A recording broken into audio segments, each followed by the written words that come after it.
السلام عليكم ورحمة الله.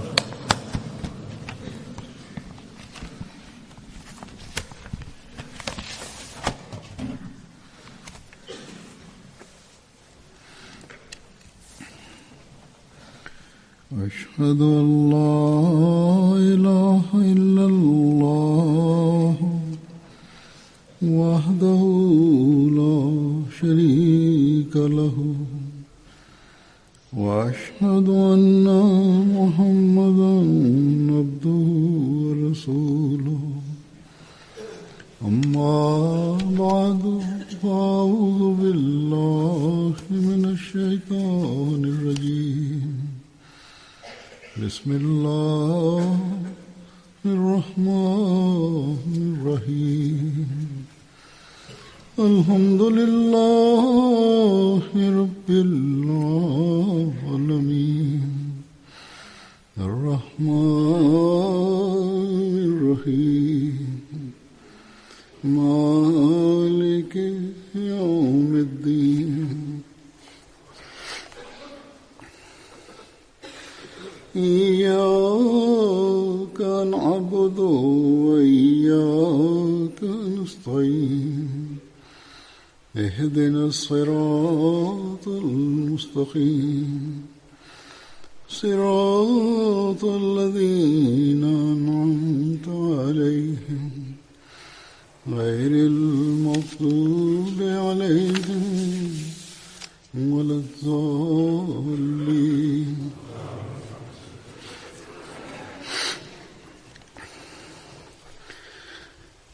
Hazrat Masih Maud alayhi salam. Hazrat Masih Premtullahi salam ka shkruar filozofinë dhe esencën e lutjes me këto fjalë. Ai shkruan: kur një foshnjë qan me të madhe dhe shpërthen në dënes nga uria, vetvetiu qumështi nis të gufojë në gjinjtë e nënës. Foshnja nuk di të lutet, por të qarat e saj thithin qumësht. Disa herë nëna nuk e ndjen qumësht, por qarjet e foshnjës e nxjerrin në gjinj. Vallë nga shërimet dhe lutjet tona të përvajshme nuk mund të tërheqin asgjë prej Zotit. Sigurisht, ato nuk kthehen bosh, por ata që kanë sy të shastisur dhe shtiren si të ditur dhe filozof nuk shohin dot asgjë. Nëse njeriu përsiatet rreth filozofisë së lutjes, duke e krahasuar me lidhjen që ka foshnja me nënën e saj, lutja do t'i duket shumë e lehtë dhe më e volitshme. Me mëshirën e Zotit, shumica nga muslimanët ahmedian, qofshin të rriturit apo të vegjëlit, din që nëse Zotit i përkulemi me përullësi të plot dhe i ngashërehemi me shprehje patetike, ai u përgjigjet lutjeve tona dhe i largon hallet tona. Shpesh mrekullitë e tilla i habisin edhe të tjerët. Disa antar më kanë shkruar se si kishin mbetur pa shpresë dhe kishin rënë në një gjendje dëshpëruese ku u ishte shuar çdo rrezë gëzimi. Në këtë gjendje ata u përkullën para Zotit dhe ai u largoi hidhërimin aq mrekullisht saqë ushtoi jo vetëm besimin, por i afroi më pranë tij. Sot dua të ndaj me ju disa nga ngjarjet e tilla besimnxitëse që antarët më kanë shkruar.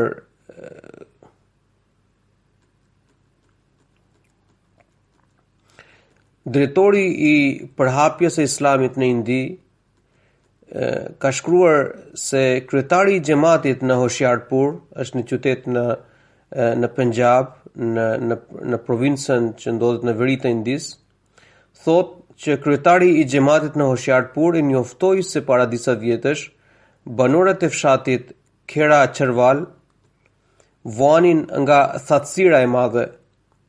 Mungesa e gjatë e shiut kishte bërë që niveli i ujit kishte rënë ndjeshëm edhe në pusin e fshatit. Shumica e fshatit që ndjekin besimin hindu ju lutën muallimit ton që të bënte lutje për shi. Në Punjabin lindor, hoxhën e quajnë Mianji.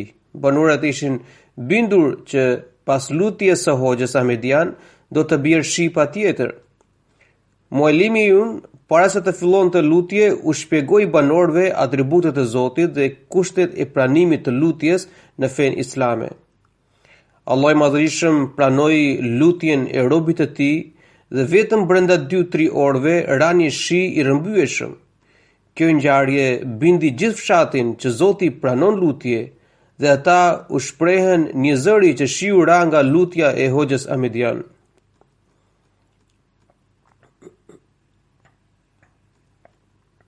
Amiri i Fijis ka shkruar se ai duhet të niste për në Tuvalu, një ishull i vogël që ndodhe pranë Fijis. Duke folur me misionarin e ishullit, mësoi që kishin një kohë të gjatë pardeshje. Me që jeta në ishull varet nga uji shiu, andaj para se të niste për turne, Amiri i Fijis më shkroi dhe ndër të tjera më kërkoi që të lutesha për shi. Kur ai mbriti në Tuvalu, pothuajse të gjithë banorët ju ankuan për thatësi. Duke parë gjendjen alarmante, ne njoftuam që në sejdën e fundit, pra ai shkruan që ne njoftuam gjithë antarët që në sejdën e fundit të namazit të yatsis do të lutemi për shi. Lutja jon tërhoqi mëshirën e Zotit. Dhe ai dëgjoi lutjen tonë. Atë natë ra shi dhe përsëriti 3-4 herë gjatë qëndrimit tonë në ishull. Ndërkohë, departamenti i meteorologjisë kishte parashikuar për një periudhë të gjatë thatësie. Kudo që shkonim, njerëzit na falenderonin që shiu kishte rënë nga lutja jonë. Madje peshkopi i Kishës Katolike e cilësoi këtë mrekulli si bekim i Zotit dhe pranimi i lutjeve të kalifit dhe antarëve të xhamatit Ahmedia, sepse ato rreshje ran përkundër çdo spekulimi apo parashikimi dhe në kohën kur duheshin më së shumti. Kjo ngjarje jo vetëm që forcoi besimin e ahmedianëve, por mbeti një shenjë e qartë për vërtetësinë e Mesihut të Premtuar alayhis salam.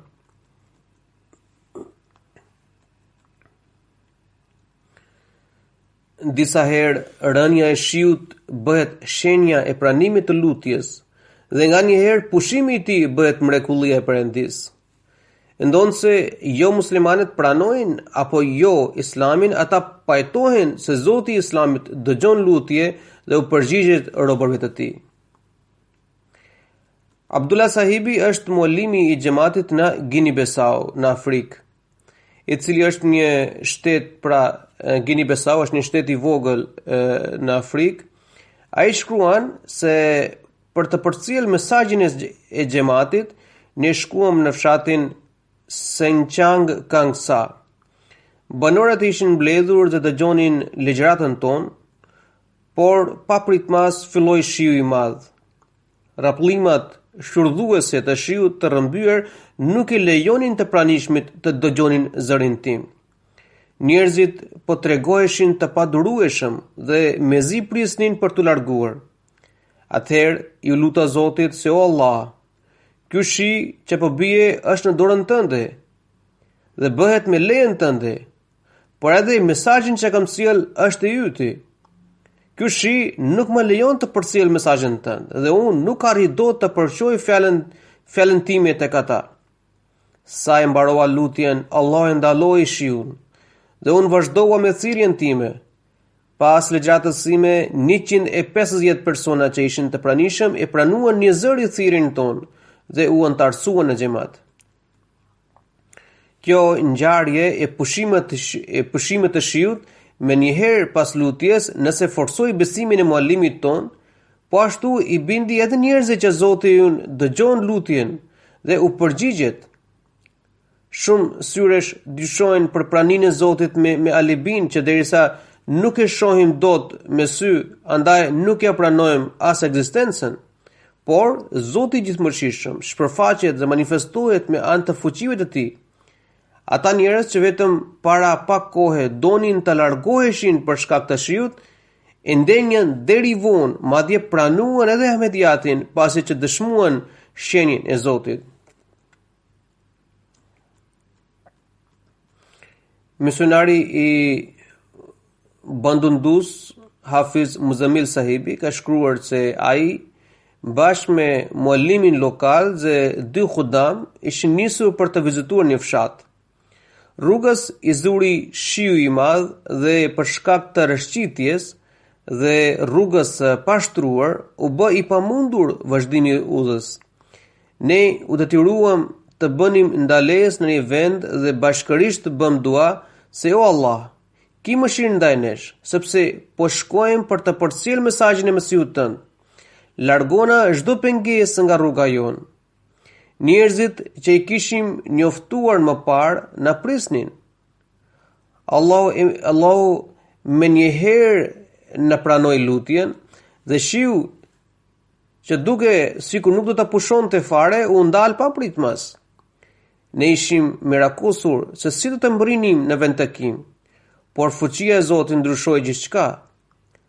Ne mbritëm në fshat në kohë dhe organizuam programin e tabligut dhe tarbijetit, ashtu siç kishim parashikuar. Një ngjarje tjetër që tregon gjithashtu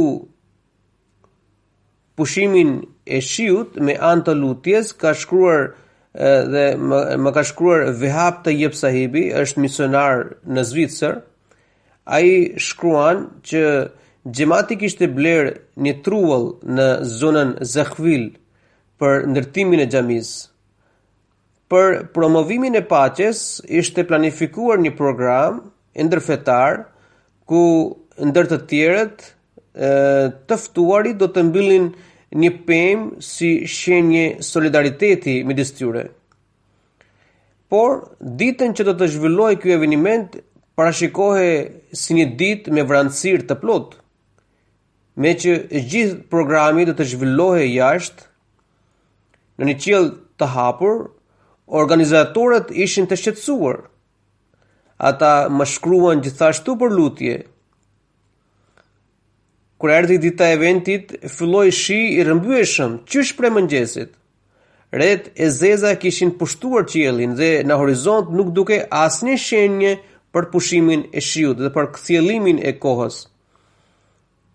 Por lutjet u përgjigjen dhe vetëm 1 orë para se të nisej programi, shiu pushoi tërësisht dhe doli dielli.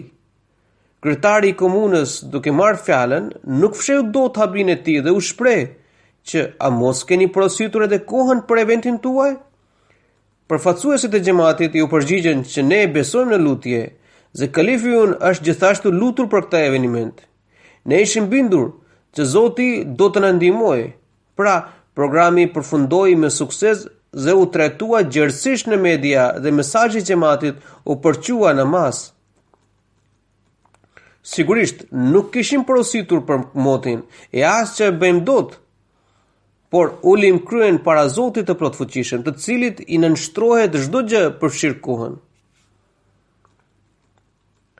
Kam zgjedhur disa ngjarje të tjera të pranimit të lutjes jashtë temës së ndryshimit klimatik. Zoti ynë nuk është vetëm Zoti i kohës, por atributet e tij janë të panumërta. Ai dëgjon çdo lloj lutjesh dhe shfaq fuqinë e tij sipas nevojës.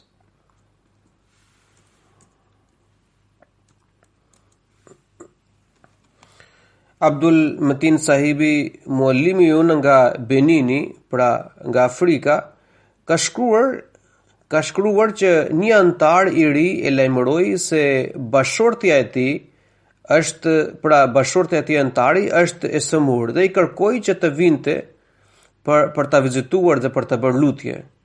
Meqë bashortja e tij ishte shtatzën, prandaj shkova, pra shkruan ky muallimi që ai thotë që unë shkova bashkë me gruan time, me qëllim që të ndihmonim atë.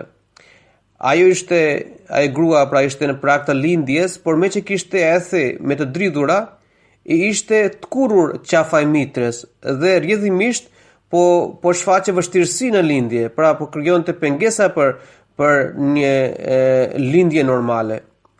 Bashorti i saj shtoi se kjo është hera e tretë.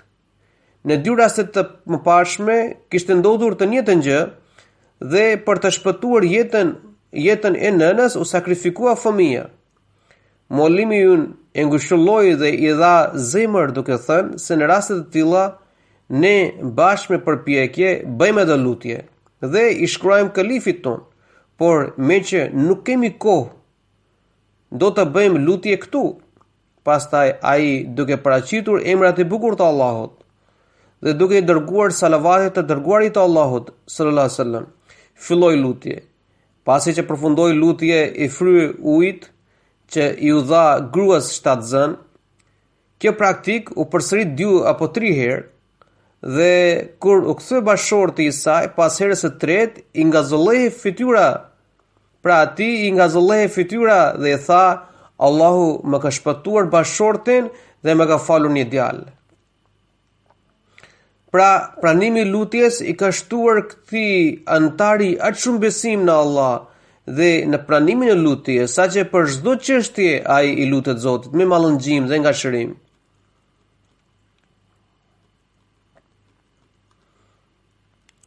Amir i Kenis, pra i Kenjas, ka shkruar që kryetari i një xhamati ishte i sëmur rënd. Kur ne e vizituam për të mësuar për shëndetin e tij, ai tregoi se kishte marrë përgjigje negative nga 2 spitale dhe gjendja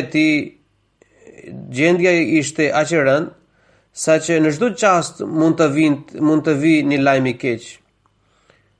Pra që ai do të vdiste. Sëmundja e kishte zbehur, ja kishte marrë gjallërinë dhe fuqinë dhe ja kishin venitur shpresat. Amir i xhamatit të Kenjas vazhdon dhe shkruan që unë u përpoqa t'i jap zemër dhe t'i lehtësoja dhimbjen, duke porositur që të mos hiqte dorë nga lutja. Pas një jave, kur muallimi ynë shkoi atje për të udhëhequr namazin e xumas, ai e vizitoi edhe atë. Gjendja e tij po përmirësohej. Ata morën edhe përgjigjen time, pra të kalifit, se Allahu do ta shërojë atë plotësisht. Ai u shërua nga sëmundja dhe mori përsëri fuqinë dhe shëndetin dhe ka filluar veprimtarinë e mëparshme. Pas lutjes i u dha jeta e re dhe kjo i ka shtuar besimin.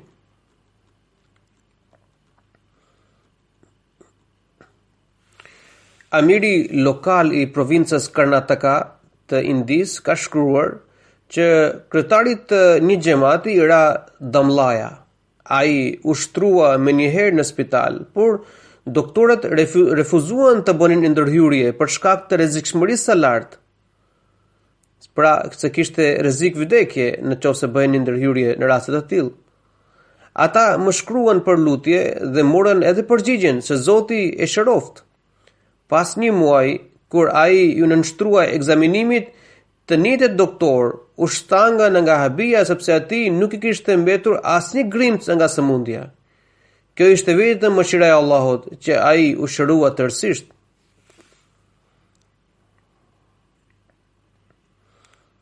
Hafiz Ehsan Sekandar Sahibi, misionari në Belgjik, ka shkruar për një Ahmedian që quhet Daud Sahibi, i cili ishte sëmur rënd. Gjendja e tij ishte rënduar aq shumë saqë nuk i funksiononin mëlçia, mushkëria dhe veshkat. Gjendja u përkeqësua akoma kur pasoi një sulm kardiak në spital, madje frymarrja i realizohej nëpërmjet furnizimit artificial me oksigjen. Dita ditës u shuheshin shpresat të afërmve, derisa ata njoftuan paraprakisht administratën e xhamatit që t'i marrin masat për xhenazen. Misionari i xhamatit më shkroi për lutje dhe si dhe u bëri thirrje edhe antarëve të tjerë që të luten për shëndetin e Daud sahibit. Më vonë, delegacioni i xhamatit e vizitoi atë pra Daud sahibin në spital.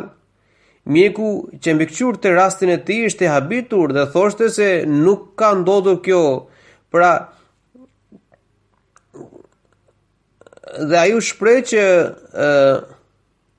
që kjo nuk ishte më pak se një mrekulli, sepse ilaçet që ai jepti më parë nuk i pranonte trupi dhe të njëjtat ilaçe kanë filluar të japin rezultate duke sjellë përmirësimin gradual.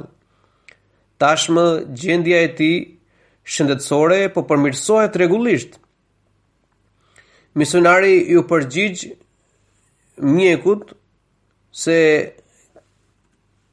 kjo mrekulli është rezultati i lutjes dhe Zoti i ka dhënë një jetë të re. Doa të përmend këtu edhe disa ngjarje të tjera që kanë shërbyer për të forcuar lidhjen e antarëve me xhamatin dhe kalifatin, si dhe u kanë shtuar besim në Allah. Mustafa sahibi, i cili jeton në Arabinë Saudite, më kishte kërkuar të lutesha për të, që të transferohej me punë në qytetin ku kishte edhe familjen. Edhe pse kjo gjë duke e pamundur, por fuqia lutjes është më e madhe. Më parë, ai rendite në numrin 33, pra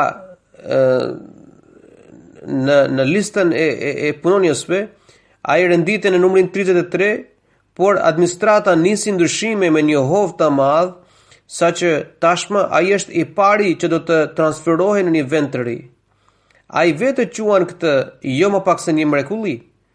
Ndoshta dikujt i duken këto si gjëra normale, por vetëm ai që i përjeton vetë mund t'i përshkruaj këto.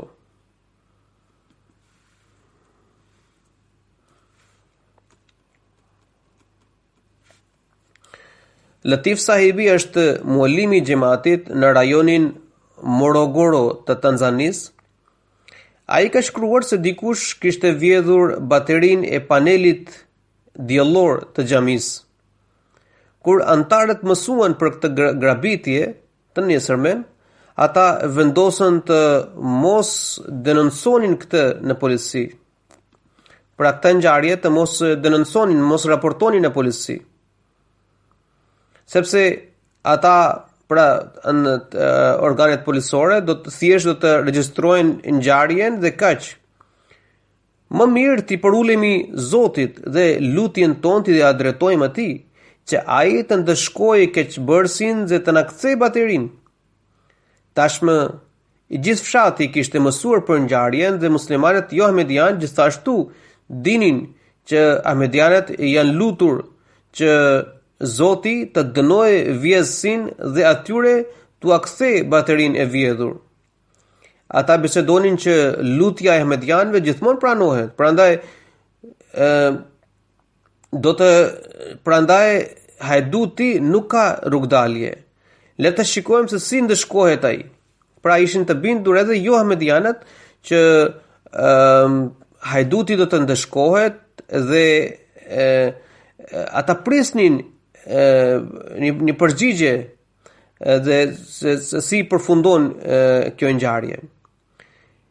Mezi kishte kaluar një ditë që personi që kishte vjedhur baterin e lë fshehurazi para derës së kryetarit të xhamatit. Pra, Allahu dëgjoi lutjen e ahmedianëve, ndërsa muslimanëve jo ahmedian gjithashtu u shtua besimi në lutje. Kjo ngjarje tregon që hajdutët e Afrikës gjithashtu i frikësojnë Zotit, ndërsa në Pakistan as hoxhallarët nuk i drojnë Zotit. Ata i shkelin në përkëmbë porositë e Zotit dhe u kundërvihen me një guxim të tepruar. Kësaj njerëzish kanë ndezur përqartje në Islam. Allahu i mëshiroft dhe i ruajt popullin musliman nga këta prijes të korruptuar. Amin.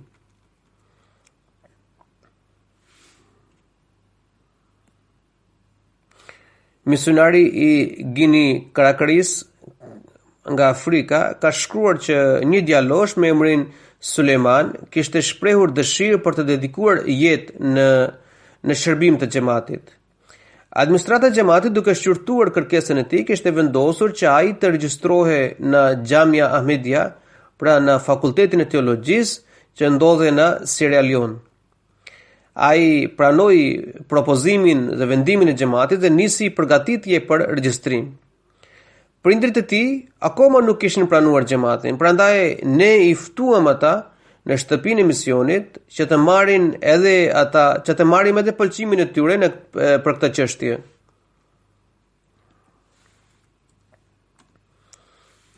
Ata fillimisht shprehën kënaqësinë për dëshirën e djalit të tyre, megjithatë kërkuan 2 ditë kohë për të kthyer përgjigje.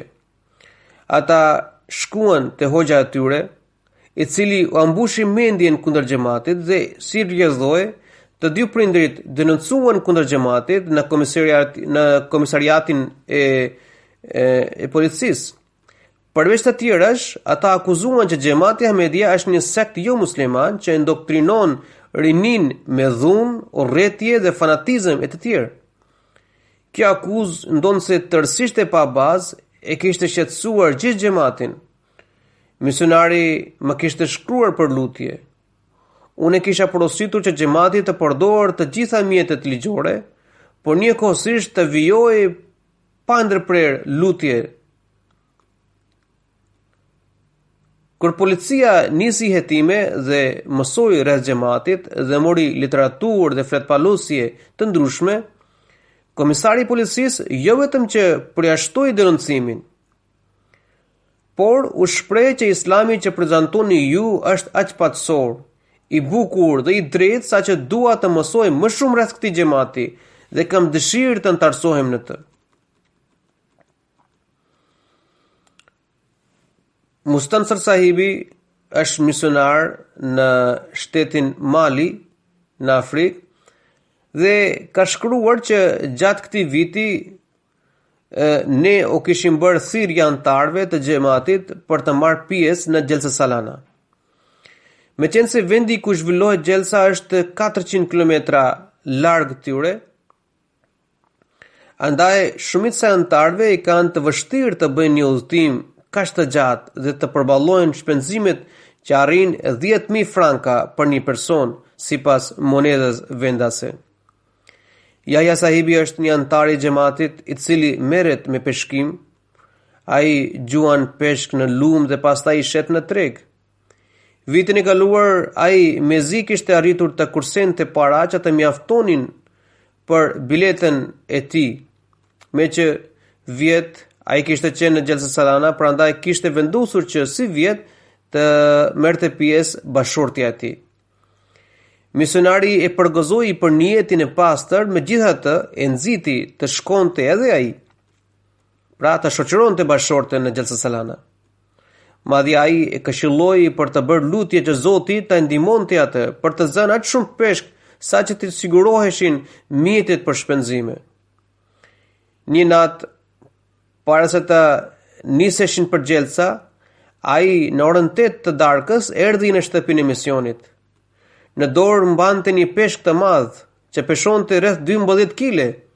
Ai tregoi se në mëngjes kur hodha rrjet në lumë, bëra lutje që o Zot, nesër do të niset grupi për Gjelsa Salana, ndërsa unë ende nuk kam siguruar paratë e biletës. O Allah, derisa niyeti im është i pastër, ndihmo më të marr pjesë në Gjelsa. Pra, kur shkova në i qindi për të nxjerrë rrjetën nga lumi, e gjeta këtë peshk. Sa po kisha dal nga lumi, që njeri më dha 18.000 frank sefa për këtë peshk. Unë i kam marrë leje atij personi që t'ju tregoja këtë peshk, kështu që jo vetëm që u siguruan mjetet u siguruan paratë e biletës, por na mbeten pak edhe për shpenzit e tjera.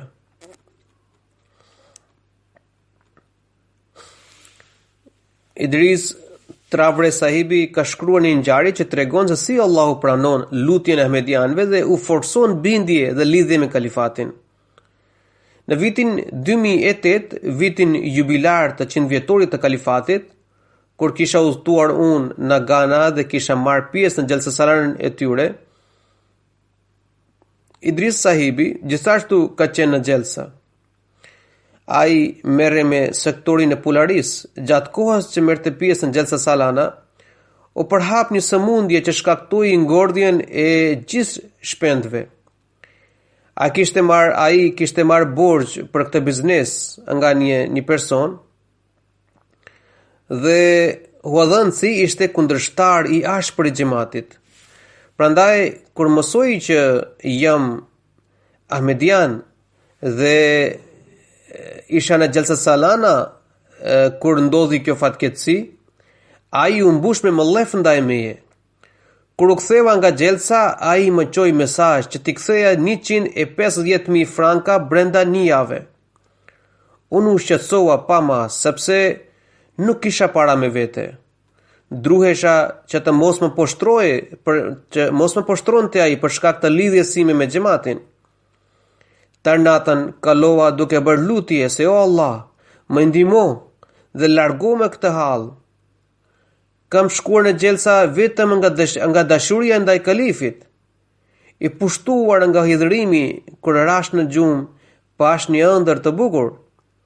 Pash që grumbulloja kokrat e drithit të grurit që kishin rënë nga një kamion. Në ëndër pash edhe vendin ku qëndronte kamioni. Në mëngjes shkova në atë vend, nuk gjeta kamionin, por pash disa kokra drithi që kishin rënë ande këtej. Kur u përkula për t'i marrë ato, pash një qeshe të zezë. Kur e hapa, gjeta 180.000 franka brenda saj. Unë fola me njerëzit që rinin aty pranë dhe ata më thanë që kamioni ka ndenjur gjithë natën atje dhe që në mëngjes është nisur për në Senegal. Unë njoftova se kam gjetur një sasi parash dhe ai që e ka humbur le ta më kontaktoj mua, por nuk doli asnjë pronar.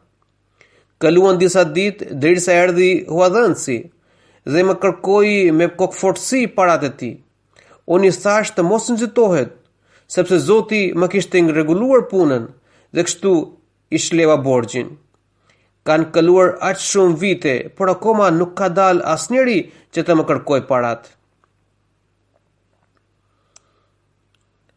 Hafizullah Barwan Sahibi është misionar në Gjermani. Ai shkruan se Ehsan Sahibi është një antar i ri nga Libani, i cili gjatë takimit me mua kishte shprehur për vështirësinë në pranimin e kërkesës së tij të azilit. Ai më kishte kërkuar lutje sepse kishte frikë që policia do ta deportonte nga Gjermania. Megjithatë, ai ka fituar azil për 3 vjet dhe është shumë i lumtur. Ai e cilëson këtë një mrekulli prej Zotit dhe shenje e pranimit të lutjes.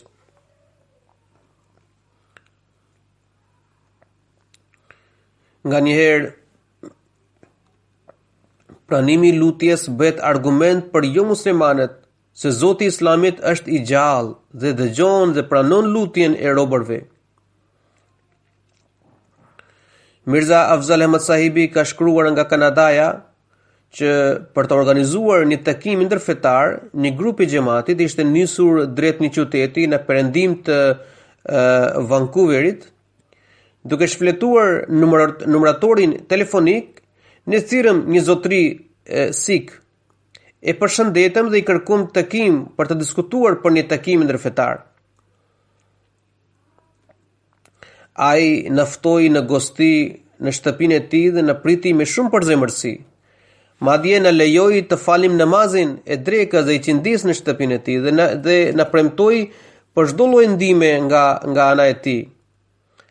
Para se të ndaheshim, na tregoi që djali i tij ka 3 vajza dhe na kërkoi me përullësi që të luteshim se Zoti t'i dhuroj edhe një djalë. Ne aty pra aty bëm dua për të. I tham që do t'i shkruajmë edhe kalifit tanë që të lutet për ju. Pas 1 viti i gjysmë, ai më mori në telefon, ishte shumë i lumtur sepse Zoti i kishte falur një nip. Mesiu premtullah selam ka shkruar që për pranimin e lutjes, mund të gjejmë mjaft shembuje në ligjin e natyrës. Zoti në çdo kohë dërgon shembuje të tillë për njerëzit. Pra Zoti në çdo kohë dërgon shembuje të tillë për njerëzit, për të provuar vetë pranimin e lutjes, njeriu duhet të plotësojë disa kushte. Kushti i parë i domosdoshëm për pranimin e lutjes është bindja dhe veprat e mira. Robi që i lutet Zotit, ndërkohë nuk i ka pastruar bindjet e tij dhe nuk i ka përmirësuar veprat, ka vënë Zotin në provë. Nëse njeriu ka nevojë të rafinojë bindjet dhe të forcojë gjendjen shpirtërore, ai gjithashtu duhet të nënshtrojë veprat pëlqimit dhe dispozitave të Zotit. Nuk mundet që në një anë të tregohemi të pakujdesshëm ndaj zbatimit të 5 vakteve të namazit, apo të mos përmbushim as porosit elementare, ndërsa sa herë që na godet ndonjë fatkeqësi të drejtohemi Zotit dhe të fillojmë të përmbushim të drejtat njerëzore. Çfarë është vepra e mirë? Ajo është shkalla kur njeriu u përgjigjet të drejtave të Zotit, ashtu sikur u përmbahet të drejtave të krijesës. Zoti u përgjigjet lutjeve kur robi arrin këtë shkallë. Allahu na mundësof të ndjekim porositë e Zotit në jetën tonë dhe të përmbahemi parimeve të ibadetit dhe lutjes. Amin. Pas namazit do të udhëheq 2 gjenaze. Gjenazja e parë i përket Çodri Nematullah Sahibit. Ai ka ndruar jetë më datën 15 janar në Kanada. Inna lillahi wa inna ilaihi rajiun. Pas daljes në pension, ai kishte dedikuar jetë. Madje edhe përpara ka shërbyer në Sadr Anjuman Ahmedia Pakistan në cilësinë e sekretarit Jaidad. Mesazhi i Ahmediatit ka mbritur në fisin e tij përmes zonjës Hussein Bibi, e cila ishte nëna e Çodri Zafrullah Khan Sahibit radhiyallahu anhu.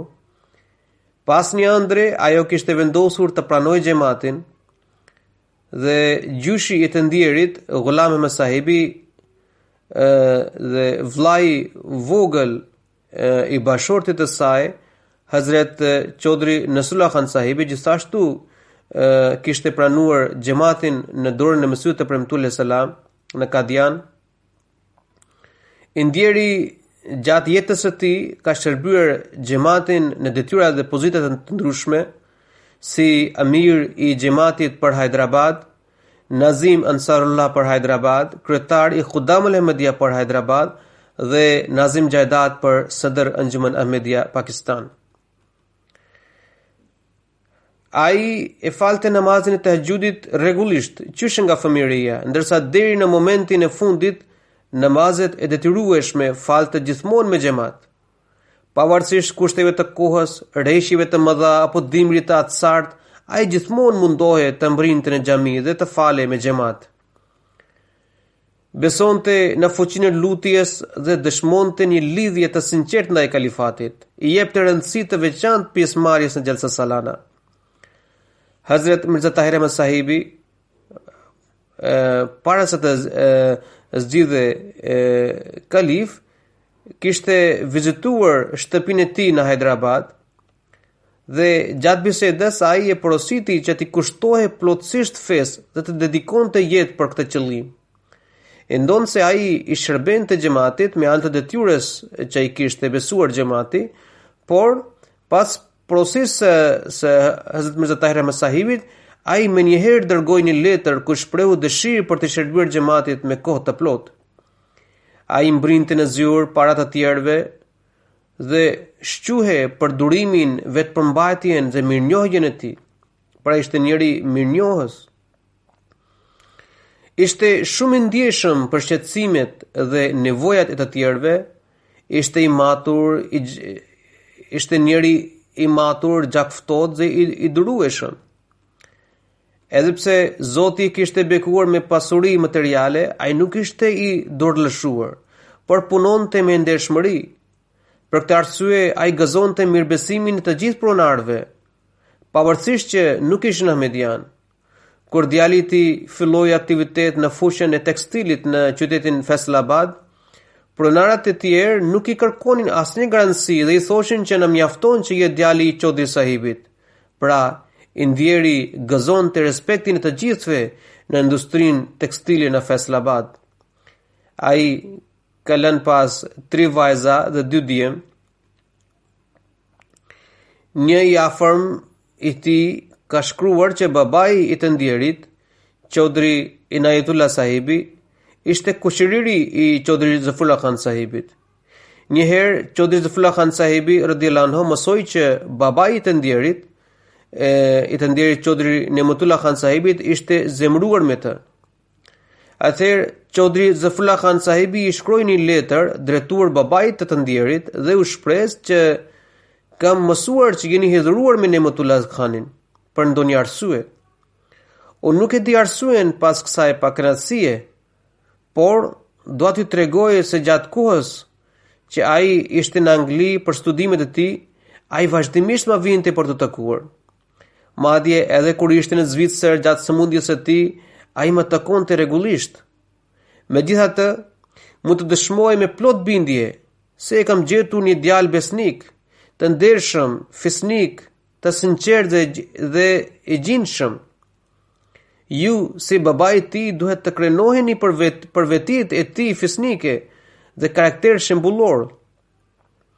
Për aq kohë që ai ka qenë jashtë vendit, ka dëshmuar një sjellje të shkëlqyer dhe gjithmonë më ka kënaqur me karakterin e tij. Unë gjithmonë jam lutur për të, madje edhe tani në çdo namaz lutem për të.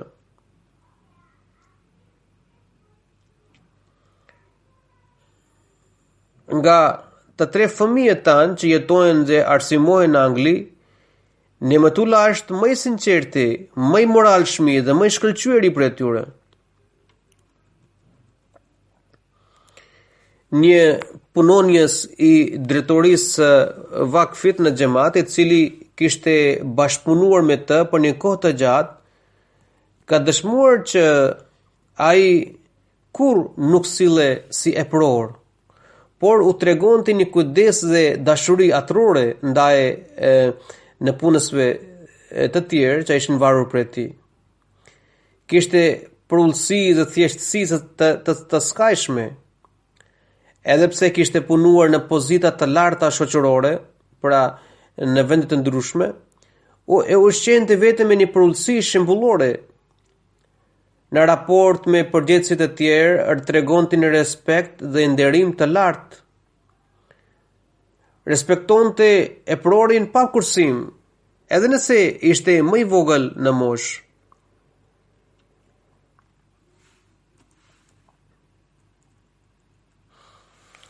Ai gjithashtu ka shkruar që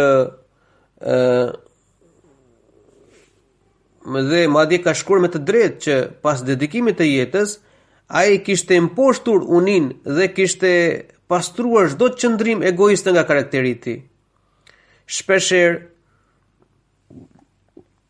ai shkruan, pra, shpeshherë kur shkoja në zyrë, e gjeja duke përmendur Zotin, pra duke e gjeja të angazhuar në përmendjen e Zotit. Ndonse ruante dhe mbronte çdo lidhje farefisnore apo shoqërore, por kur bëhej fjalë për sistemin e xhamatit, i linte mënjan dhe nuk ndikoi as pak për tyre. Njëherë dikush kishte përvetësuar pronën e xhamatit dhe kishte lënë përshtypje se me që ka lidhje me të ndjerin, prandaj askush të mos guxojë ti kundër vjet atij. Kur i ndjeri u njoftua për këtë rast, ai i kërkoi llogari me reptësi, edhe pse ishin disa pronarë të paligjshëm që kishin përvetësuar tokën e xhamatit, i ndjeri u tregua më i rrept ndaj të afërmit të tij. Ai gjithashtu tregon se i ndjeri më kishte treguar se ai kur nuk është grindur me bashorten e tij, kur nuk ka bërë debat me bashorten e tij, kurdo që përmende kalifati i shkëlqenin syt.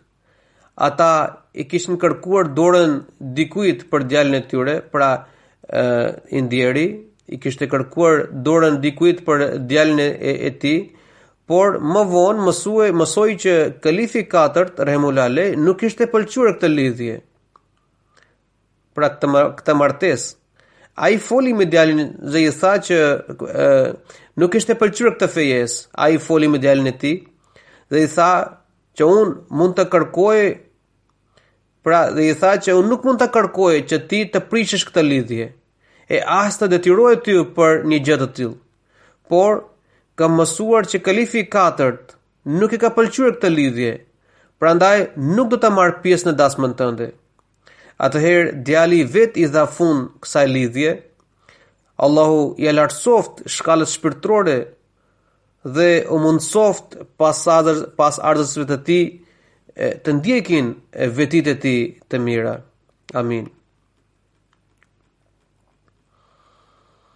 Gjenazja e dytë është e të ndjerit Zafrullah Khan Butër sahibit, i cili ka ndruar jetë më 9 janar në Shekhupura në Pakistan. Inna lillahi wa inna ilaihi rajiun. Ai ishte Ahmedian i lindur. Babai i tij, Chaudhry Alladita sahibi, kishte pranuar xhamatin në vitin 1928. Ka shërbyer si kryetar i xhamatit në fshatin e tij. Namazin e natës e falte rregullisht dhe përveç namazeve të 5 vakteve, ai dëgjonte hutbet e mia në mënyrë të rregullt. Kontribuonte vazhdimisht në rrugën e Allahut. Ishte njëri i thjeshtë dhe i përulur, por gjithmonë merakose për edukimin e fëmijëve. Ka lënë 3 vajza dhe 3 djem. Një ndër djemtë e tij, Sajid Mahmud Butër sahibi, është misionar në xhamat dhe aktualisht po shërben si pedagog në Fakultetin e Teologjisë ndërkombëtare në Ghana të Afrikës. Ai nuk mundi dot të merrte pjesë në funeralin e të atit në Pakistan për shkak të impenjimeve të xhamatit. Allahu i dhënë durim dhe kuraje. Ai ka shkruar, pra djali i të ndjerit ka shkruar që prindërit tanë gjithmonë janë munduar të kujdesin për edukimin ton. Ai më merrte me vete sa herë që shkonte në xhami. Kur na vinte ndonjë musafir nga jashtë, më prezantonte mua me gëzim që këtë djalë e kam dedikuar dhe do ta regjistroj në xhamia, pra në Fakultetin e Teologjisë. Edukimi i babait më ndihmoi të mos mendoja kurrë për ndonjë drejtim tjetër në jetën time dhe gjithmonë isha i fokusuar për studimet në xhamia. Allahu u mundsoft pasardhësve të tij për të përvetësuar dhe për të vijuar veprat e tij të mira. Allahu e mundsoft djalin e tij të përmbahet besnikrisht parimeve të dedikimit me të njëjtin shpirt dhe vetdije me të cilat babai i tij i ndjer e kishte dedikuar. Allahu e mëshiroft të ndjerin dhe i lartësoft shkallët shpirtërore. Amin.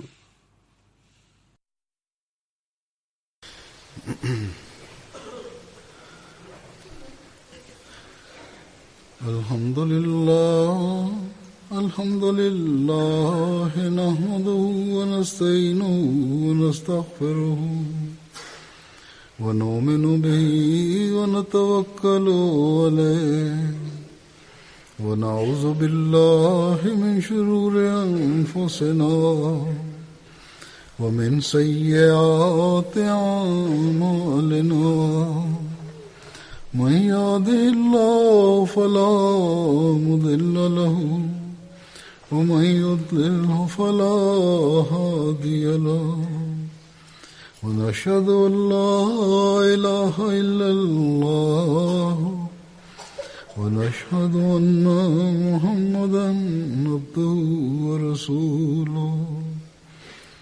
عباد الله رحمكم الله إن الله يأمر بالعدل والإحسان وإيتاء ذي القربى وينهى عن الفحشاء والمنكر والبغي يعظكم لعلكم تذكرون اذكروا الله يذكركم وادعوه يستجب لكم ولذكر الله أكبر